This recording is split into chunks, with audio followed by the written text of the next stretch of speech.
Hey, y'all. This is Frank the Bigfoot, and you're listening to the Paranormal Punchers.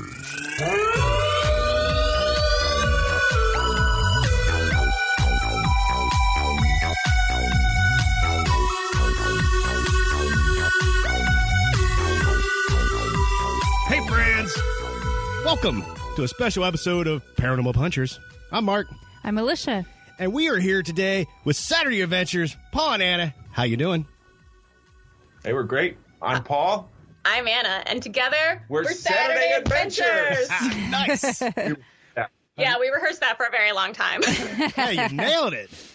Too bad we're not recording this so we could put it up on YouTube. That was perfect. And how are you today? Oh, we're doing great. We're happy and cozy here in Queens, New York. Yep, just finished a long day at the home office, so glad to have a little relax and do some fun stuff after work. Yeah, I feel like working home and I walk downstairs here, and then it's raining down here, so I can't even get outside and jump around on the patio. I know. That's the worst. Yeah, we've been going out despite the rain. I just can't stay in. I am an outdoor person. I can't stay in. I think a lot of people are enjoying the quarantine, but I just want to get back on the road. Yeah, we're doing our best to just get those 10,000 steps in every day. Nice. Yeah, I mean, I can imagine you're outdoor people when you want to get out there. The name is Saturday Adventures because you're always going somewhere, literally to the point where I'm like, I'm so jealous. They're hitting every spot we want to hit. I know. Well, come on out. If the world gets back together, we were talking about going to the Mothman Festival. You guys should go up there. Oh, that would be man. great. Actually, that's coming up like September, right? Oh, September. Yeah. Oh, we're going to Savannah for that wedding. Yeah. So things might be okay by then. Yeah. I hope. Maybe. So we have a wedding. If you are ever on the Mothman Festival website and you do a little bit of digging on the TNT area section, there is a girl that looks exactly like me in a photo, and so I'm really looking forward to recreating that picture of her and then taking myself in that same spot. Nice. Now, see, I told you the dog would eventually be barking. Yeah, she's barking. All right. Yeah, who knows? Yeah, who knows what she's barking at? Who knows? She's crazy. Yeah. So, thanks, dog, for interrupting me. Saturday Adventures. Where did you come up with the concept to do? Go out every weekend and do something fun. Well, when we used to live upstate New York, there's not too much to do, so we would just go walking around. Sometimes we'd hop in our car and just drive. We'd drive and drive and drive, go out on country roads and get lost and out in the country, trying to just see anything there is out there, looking at an old barn, finding some weird folk art in the country. a lot of weird stuff in upstate New York. Yeah, so much weird stuff, just cool old buildings. Sometimes we'd go wandering and exploring in old buildings.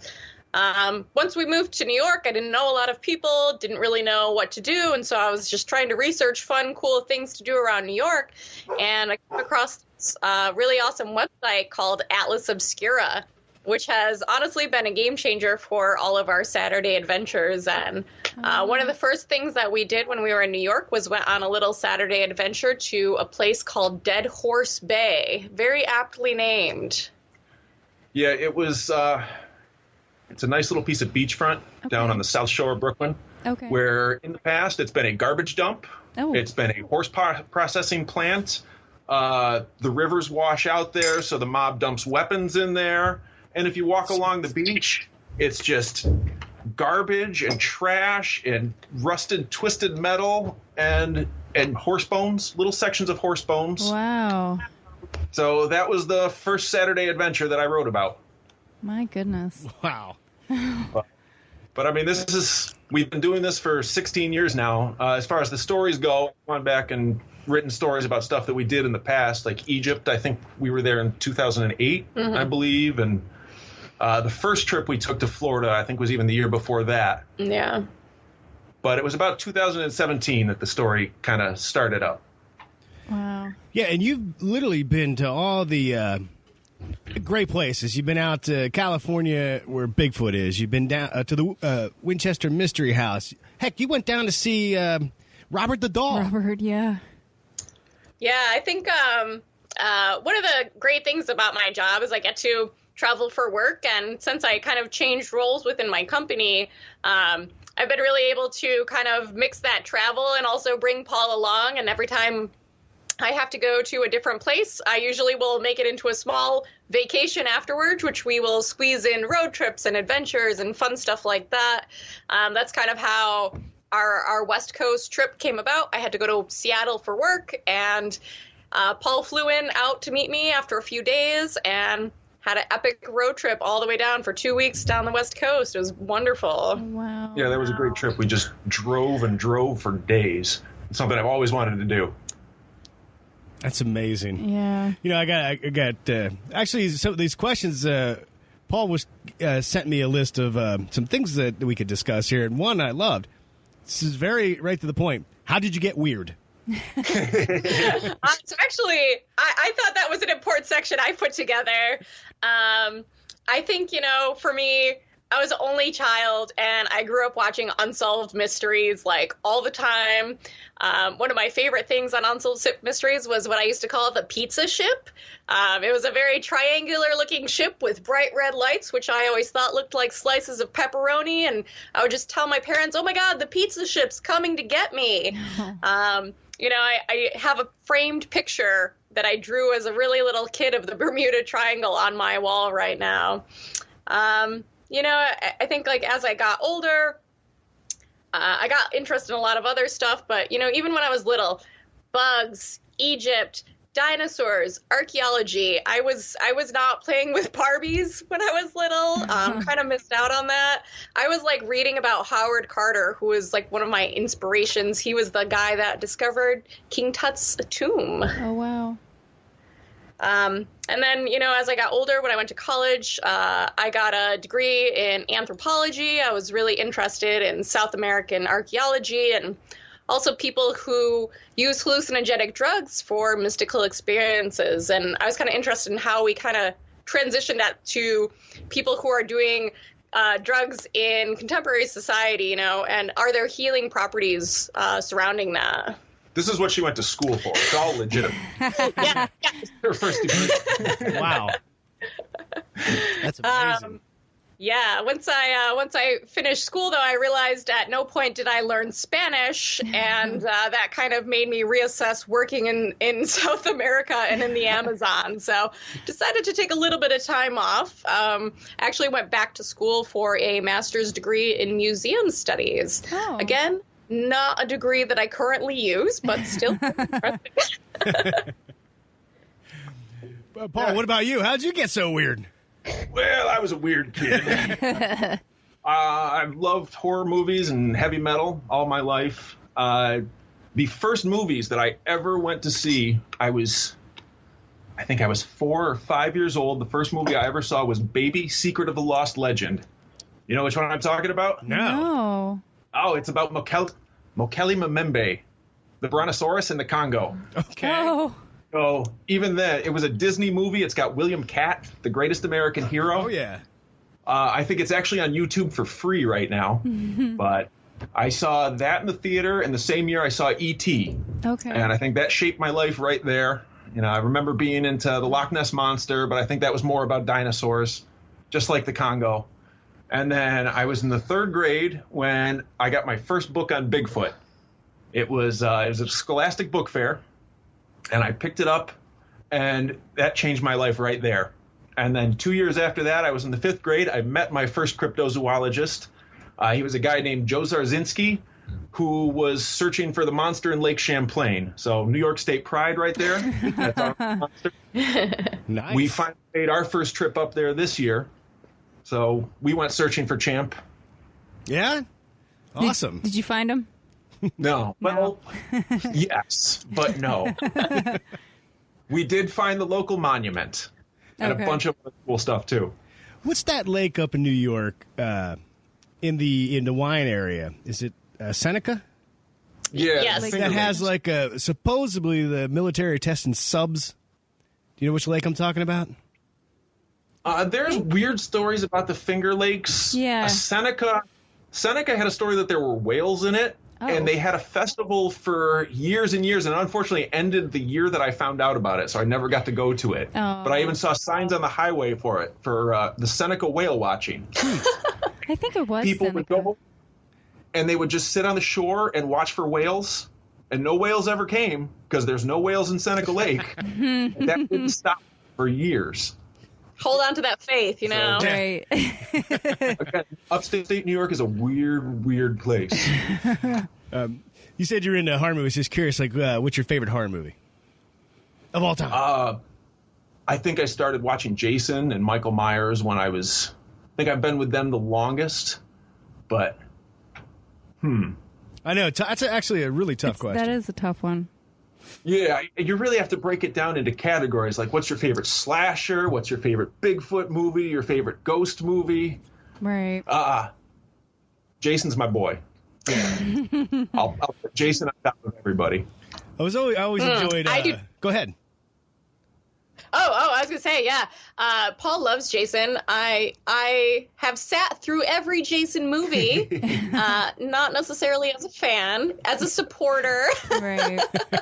My friends and I had a tradition, and when we were growing up, every Friday the 13th we would get together and watch every movie in a row, and that marathon just kept getting longer and longer. It was so hard. We only made it all the way through a few times.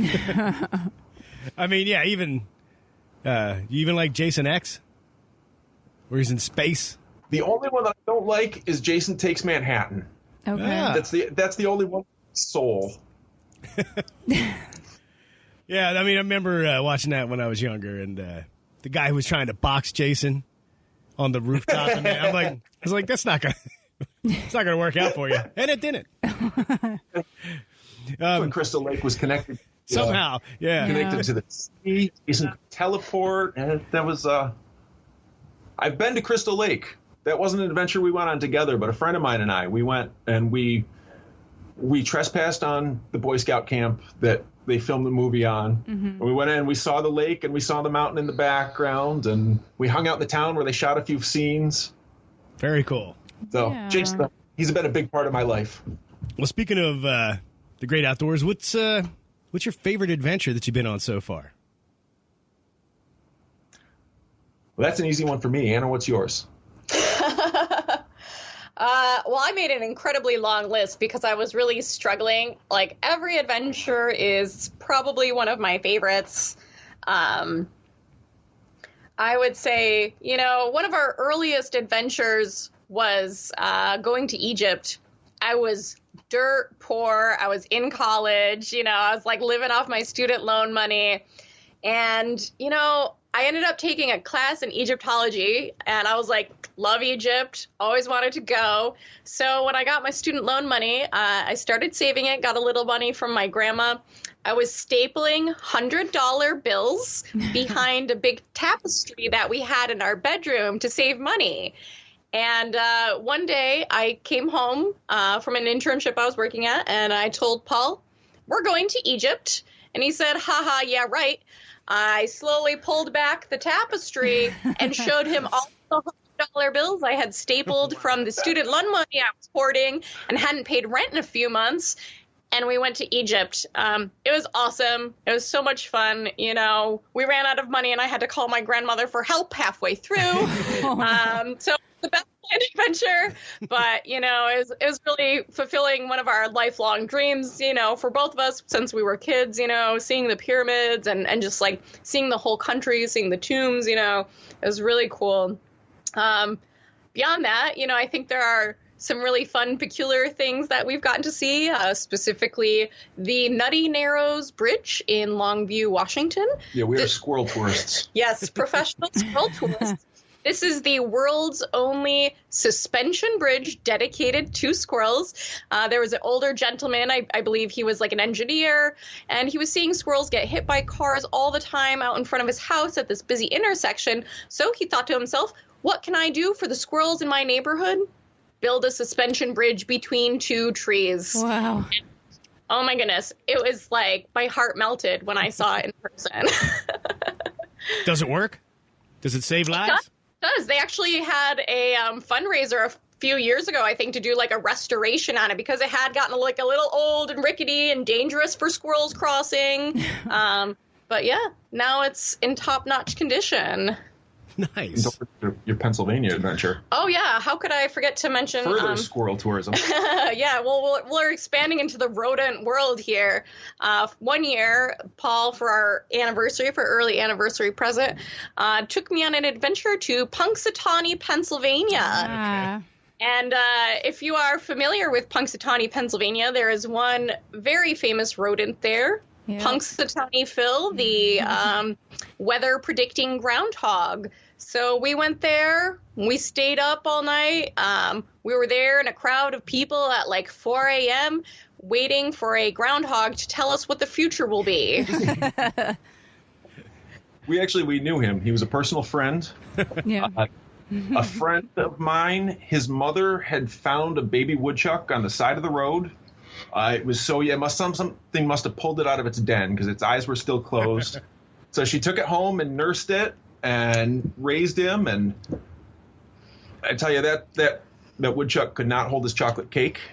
He also and he was getting about 2 years old and he was starting to get aggressive. So he was being a little naughty with the beer and the chocolate cake and the Fritos. And so he would chew through a wall to get at these.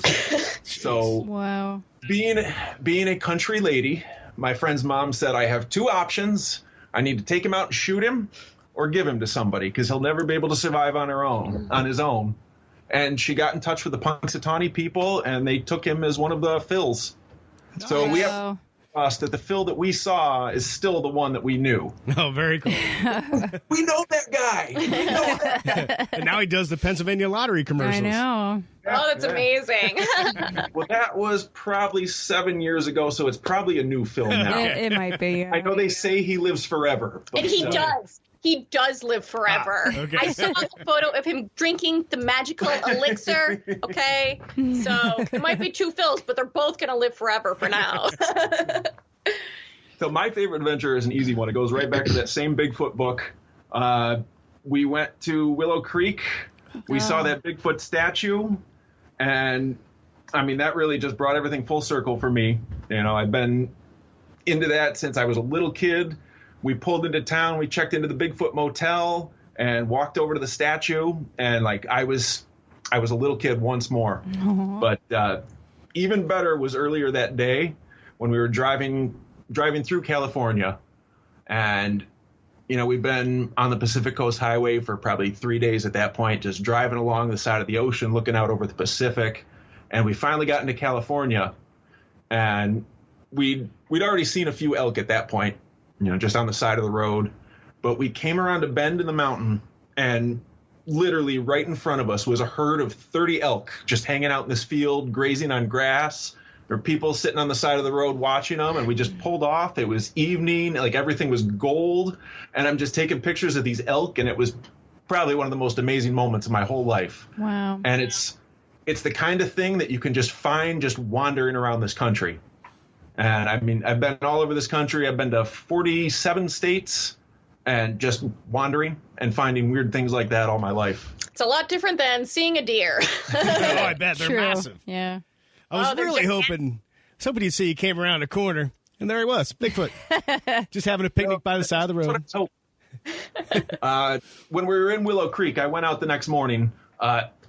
I tend to get up super, super early in the morning because I'm used to it from work, and that's really the best time to take pictures. So I'll get up at 5 and just go drive around and see the area we're in while Anna's still asleep. And I went out and I was driving around the mountains, just hoping I'd find one, getting ready to go to bed. But unfortunately, there was no Bigfoot. Well, what about the scariest adventure you've been on? Or the scariest story from one of your Saturday adventures? Well, we did find a dead body once. Ooh. Yeah, okay. that was a interesting time. We were in Connecticut, and I was like, oh, you know, it's still sort of warm out. You know, maybe we could go to a beach. I was like trying to look up some beaches that were perhaps nearby where we were driving, and I came across one. I popped it into the GPS, and I was like just looking it up, and a news story came up that a few days prior, some people had been out on a sandbar by this little island that was on the beach, and interruption. This was another island we found on Atlas Obscura. yes. Supposedly, Captain Kidd buried his treasure here while he was on his way to Boston to be executed. Oh. So we're hoping to find some buried treasure. Yeah, so we decided to go out to the sandbar, and we read this article. A few people had been, unfortunately, washed out while the tide was coming up, and they had been crossing the sandbar. They found 2 of the people. They were fine. They got pulled back onto boats. Unfortunately, the third person disappeared, so we were out there taking some pictures. Yeah, this was, I think that happened on Thursday, and we were there on Saturday, of course. And it was low tide, so the sandbar was there, but I guess the tide comes in really fast, which is what happened to these people. So we're walking out, and I have before pictures where there's nothing there in the water, and we got about halfway out, and we see a crowd of people start gathering on the edge, and I got really worried. My first thought was like, oh my God, I hope there's not like a hurt marine animal or like a seagull with like fishing line wrapped around it and people don't know what to do. I am an experienced bird rescuer. I have saved many a pigeon. And so we like scooted over there to see what was going on. And that's when we noticed the body had washed up ashore. He had been in the water for several days, and it was a spooky and sombering moment, you know, kind of seeing how quickly the tide can literally change for a person. I was not one of the people taking pictures of them, though I did turn around when we were on the island, and I took a picture of the mainland, and you can see a little something in the water next to the ambulance, but I did show a little respect that time. Yeah, it was a spooky moment. Though I got to say my scariest adventure was when we went to Austin. We were there for a wedding. It was last year, right? 2 years ago. 2 years ago. We went to Austin for a wedding, and we decided to just tack on a couple extra days and see what was weird down there. Literally a museum of the weird. But we got down there, and they had just had a flood, and they were under a boil order, and I could not get a coffee anywhere in the city of Austin for 3 days. Oh, jeez. It was one of the worst experiences of my life. Even at our hotel, they were saying, you know, they said we're under boil order. And I said, well, that's what you're supposed to do with coffee. Can you just make me 1 cup? And even Starbucks didn't have bottled coffee.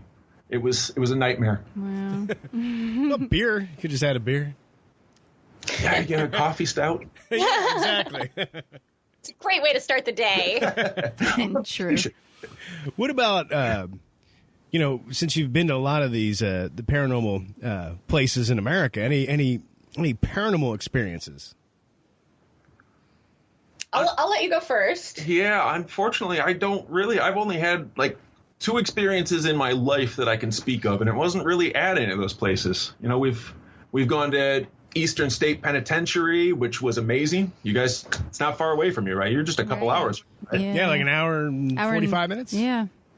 But we didn't see anything there or at any other places. The only thing that's really ever happened to me, I was 19 years old, and I was at home waiting for my friend to come pick me up to go to work. I'd just gotten him a job.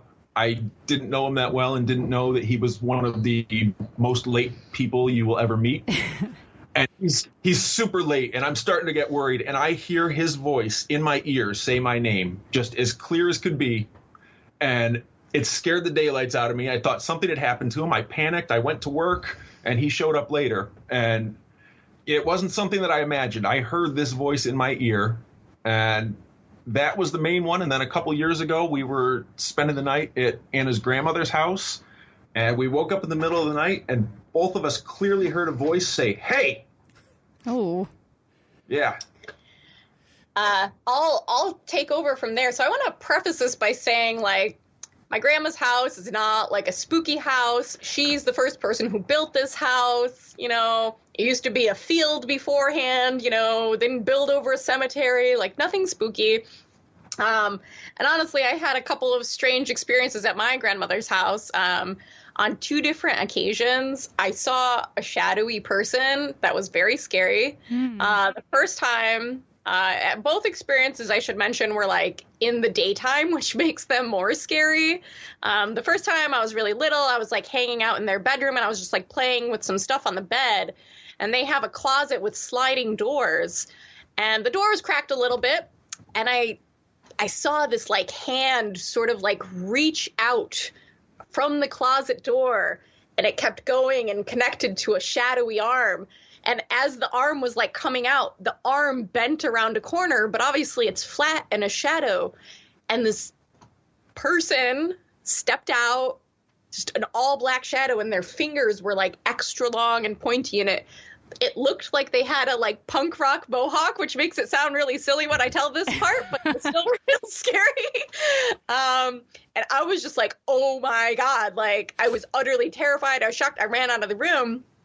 And then a few days later, I was in their basement, and she has like a trap door that goes outside. It's always locked, you know, and I was going up the stairs. I was like leaving the basement, and the stairs kind of face this trap door, and the same exact thing happened. I saw these like fingers, this like blackness start coming from the edge of this locked door, and the hand, and then the arm, and then the guy, like 2 different times, like, and you know, but those are like my only real quote unquote ghost stories of seeing a scary person. But you know, why at my grandma's house? Like, right. You know, that was always a bit peculiar. Yeah, I have a few other spooky stories too, you know. Let's see. I think probably one of the scariest things that happened to me, and thankfully no longer happens or hasn't happened in a long time, is sleep paralysis, which I believe you guys had done a story on this. Oh, yeah. Well, it happened to me a few times, and every single time was terrifying. The very last time that it happened, Paul had already left for work, and it was still dark in our room, and I woke up and could not move. And I looked over to my left, which is, you know, the spot that Paul is usually in, and unfortunately, Paul wasn't there. Instead, what was there was a shriveled mummy guy. Oh. Laying next to me, you know, just chilling. His head was on the pillow next to me. And I'm like, nope. So it was a very quick, terrible, terrifying sleep paralysis, which ended with him saying, "Don't worry, I'll be back." Oh my God. That's comforting. Yeah, he followed you all the way from Egypt. Right. Yes. Oh my God. You had almost the exact same story. I remember you were telling one on the show once, and I was like, that's almost exactly like Anna's. What was that? I'm sorry. Didn't you had one that was almost like that, right? It wasn't a mummy. It was more of like this alien / shadow that kept coming in and out of my view. It was really freaky. And we did have a listener that had sleep paralysis. There was like something that looked like, you know, like a rotting corpse and smelled to him. Ooh. Yeah, this guy looked like it was like if you unwrapped a mummy and he was like all dried out, you know, from like the desert. That's what he looked. He was not like a rotting corpse kind of scary. He was like dried out from the desert in a mummy kind of way. Wow. Did you see that movie? I think it's on Netflix now. It's The Nightmare. I think you might have talked about it during that episode too. But it was a documentary about sleep paralysis. Oh, yeah.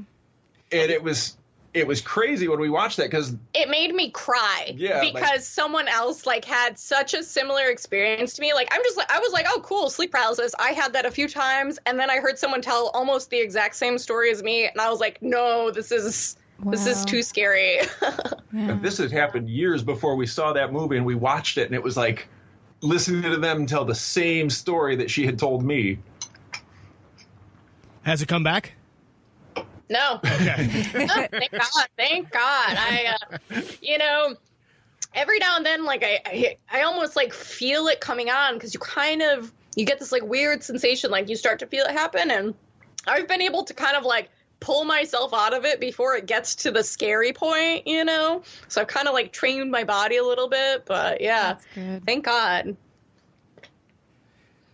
Whew. Yeah, that would be scary. I know. Now you've been all over the world practically, and you check out a lot of these paranormal hotspots and things like that. But you know, when you post on Facebook and your website, you're always talking about what did you do today. Are you trying to inspire people to, you know, get up and get out and go exploring? Absolutely. And that was not practiced. You know, I think like I said, I mean, we were just doing this for fun, and Paul writes and likes to take photos, and we're like, how can we put all of these three things together? I think like one of the things that I really enjoy personally is, you know, when I have like friends or coworkers and they're like, Anna, where are you going next? You know, what's your new adventure? Like, it gets other people excited to kind of like go out and explore their world. And, you know, I'm not telling people to go to the ends of the earth to find something interesting when there's very interesting and cool things to find in your own backyard, you know, and I want people to be able to just feel that sense of adventure and excitement, you know. So what? Take a flashlight and go in a spooky barn, you know. There's nothing better or worse about where you explore as long as you're, you know, trying to attain that awesome sense of adventure and exploration in this age where everything's on the internet and everything's on TV and it's already been seen and someone's already been there, you know. How can we inspire people to do that again and get that excitement and adventure going?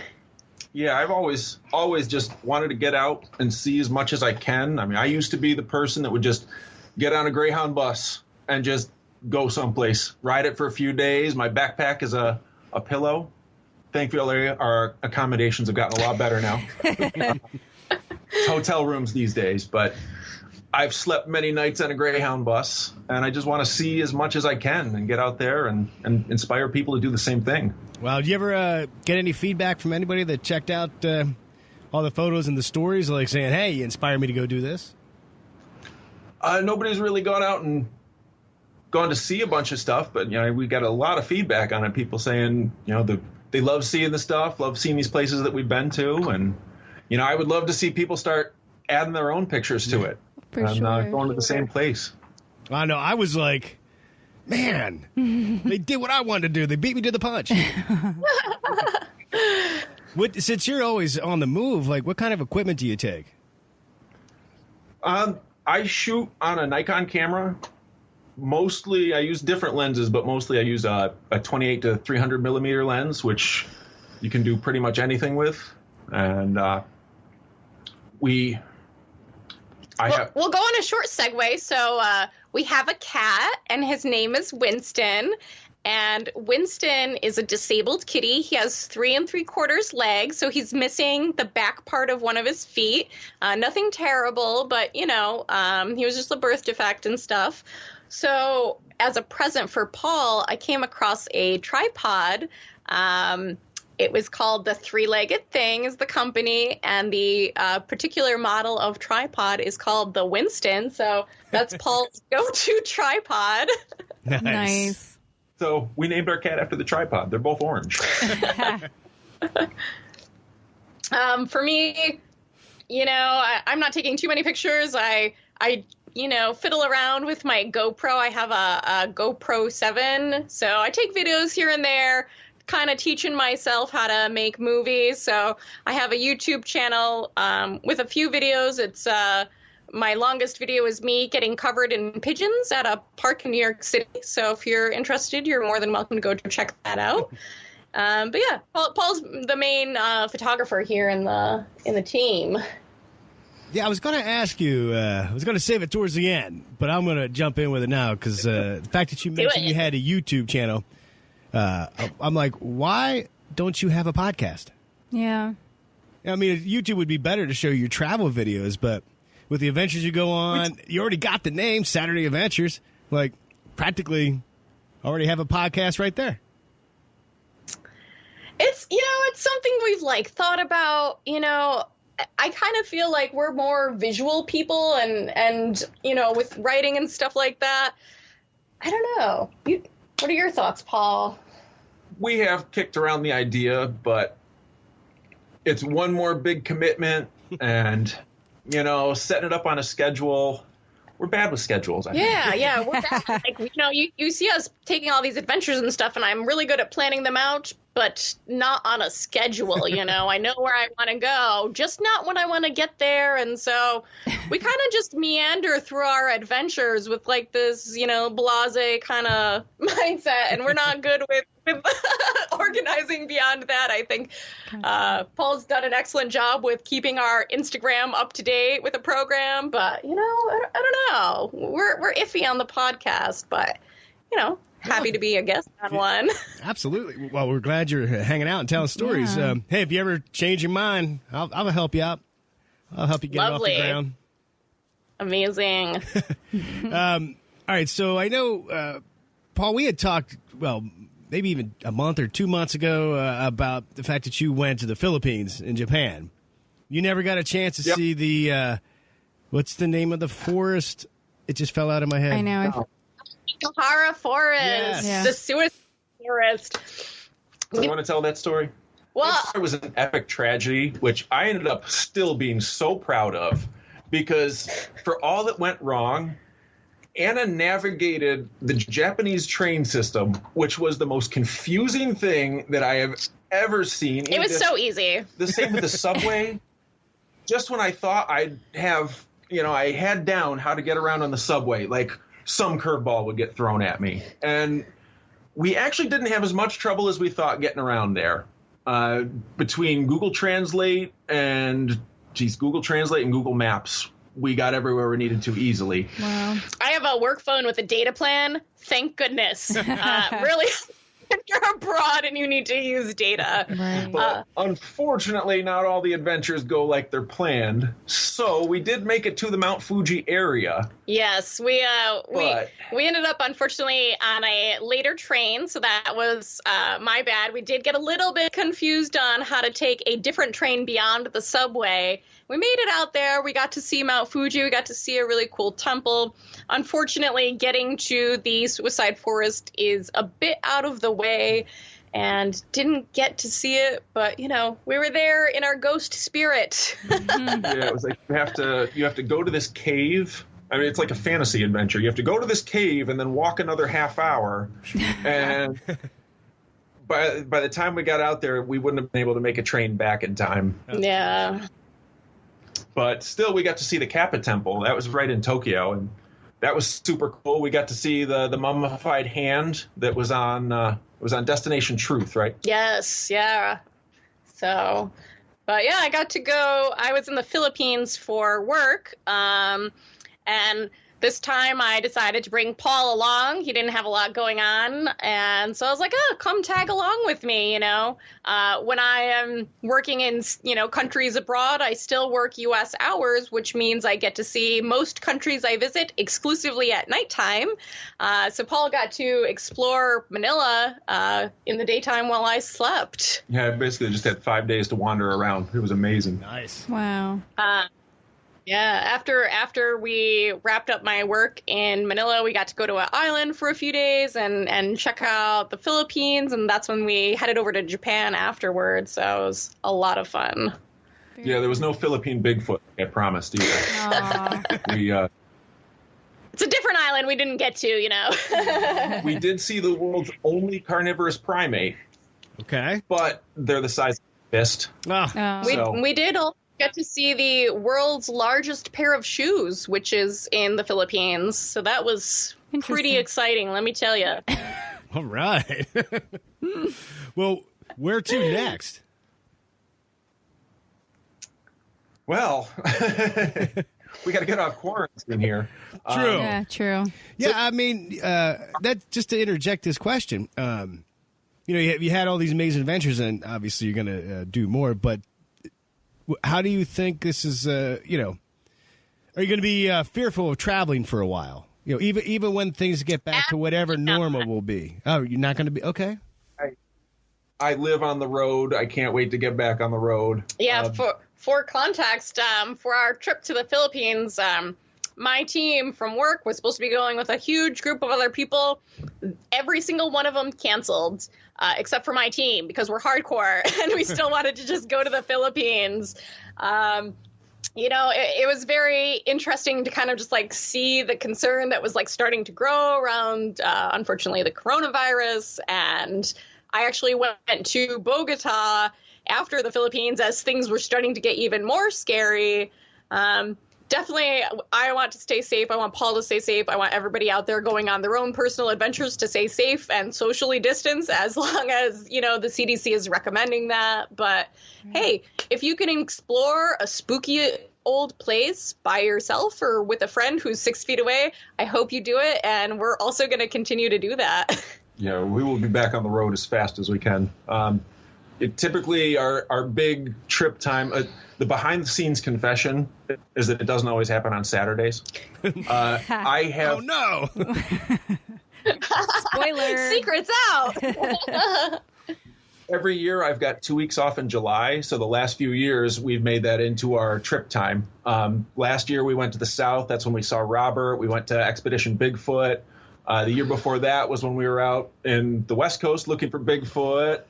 The year before that we went up to see the Cryptozoology Museum in Maine, which actually I do want to settle a debate that you guys had. We went to the expert. We talked to Lauren Coleman himself and asked him this question. Are Yetis white or brown?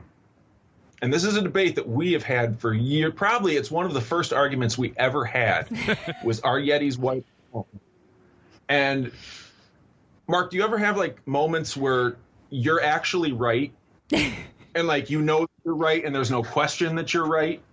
Of course. Because that's what we have. Wow.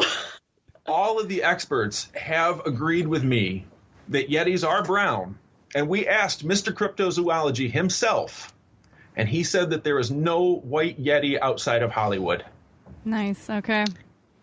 Well, my only theory on this was, perhaps it's like a snow rabbit or an Arctic fox, perhaps their coats change a little bit in seasonality, maybe he's up in the colder climates and as it warms up, he goes down to more temperate climates to get some tasty snacks and stuff like that. And he needs to blend in.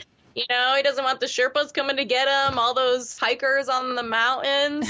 So. And Lauren also said that was hogwash. Well, he just trampled all over all of my theories, essentially. Thanks, Lauren. I thought we were friends.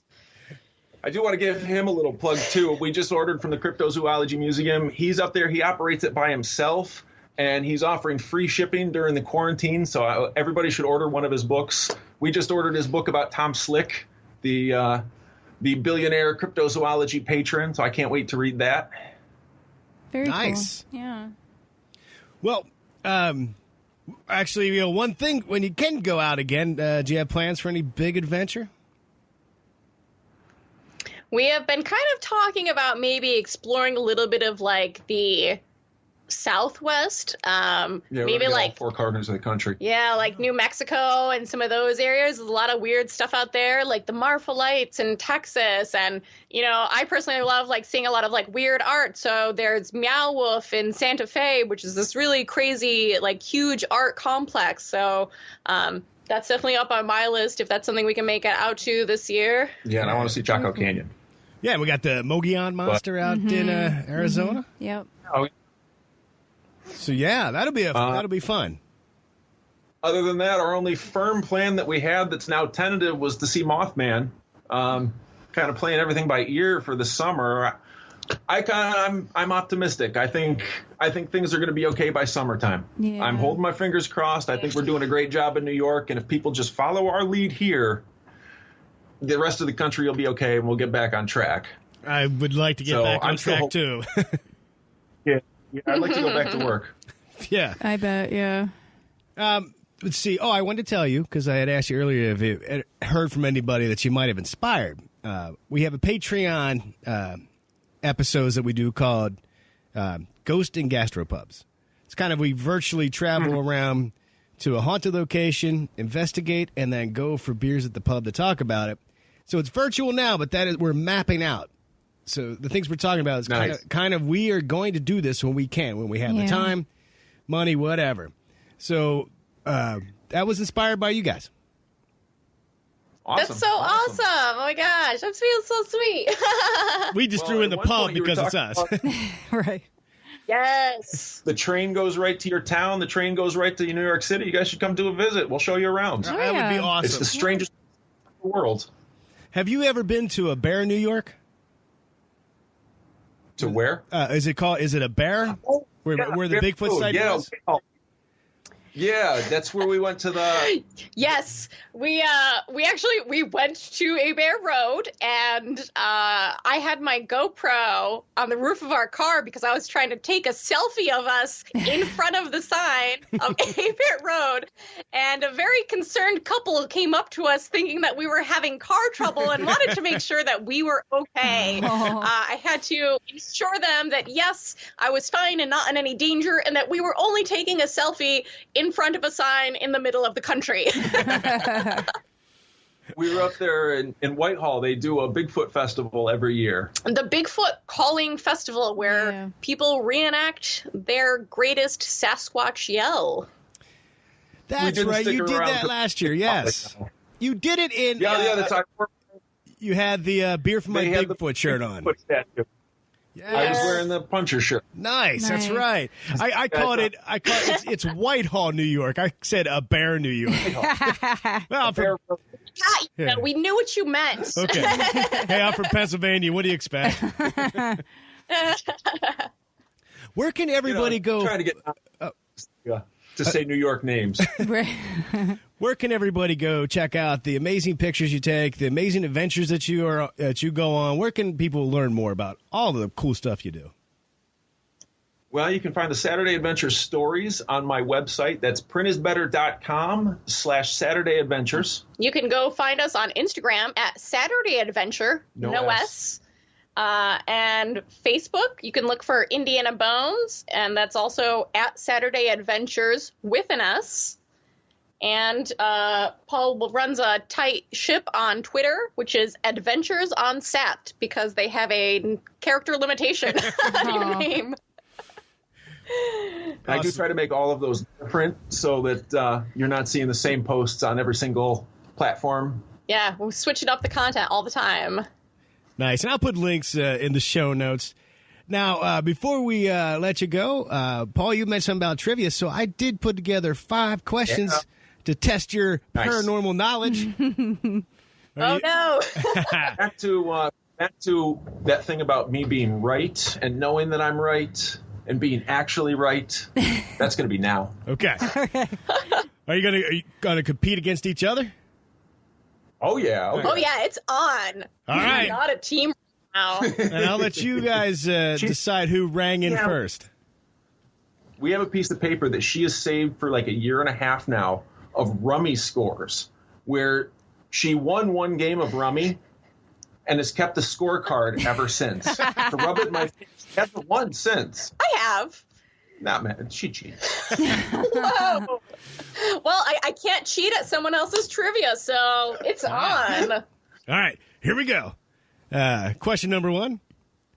Those that were brave enough to go into this Romanian forest complained of physical harm, including rashes, nausea, vomiting, migraines, burns, and anxiety.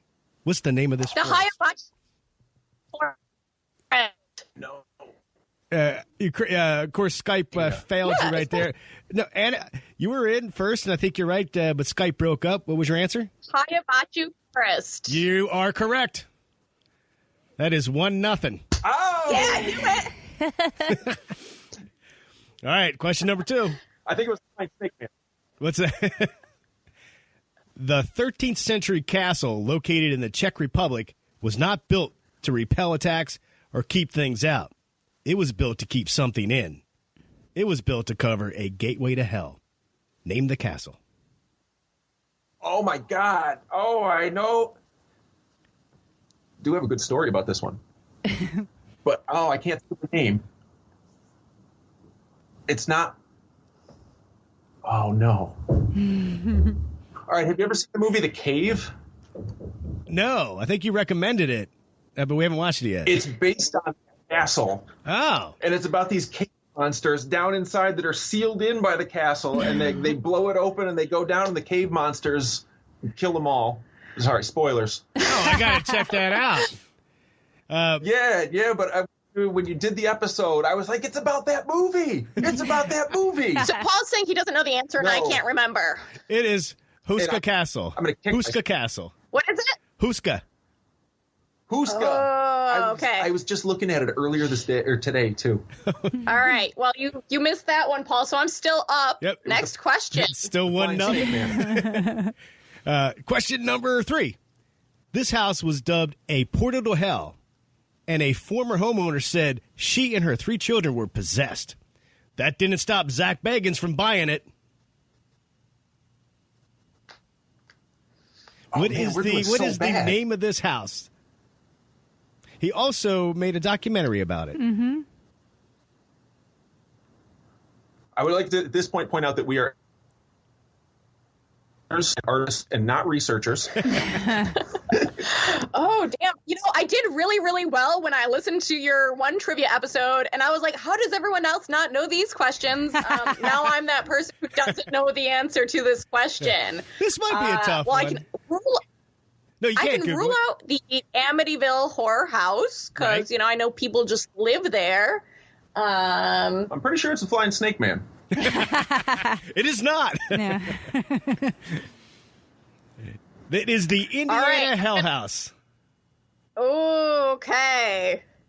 All right, we got 2 more. I'm still in the lead. At least. Still 1-0. Question number 4. A lot of fun at Nash that I'm going to have to take back now. Okay. This book is written in a language no one knows, with illustrations of plants and animals not of this earth. Name. Oh, this is your favorite. This book. I know I'm going to let you do it. I'll let you have it. The Voynich manuscript. That is correct. All right, I got 1. I gave that to Paul because I felt bad. Oh. Well, that makes the last... I am a big fan of the Voynich manuscript. I think it's amazing.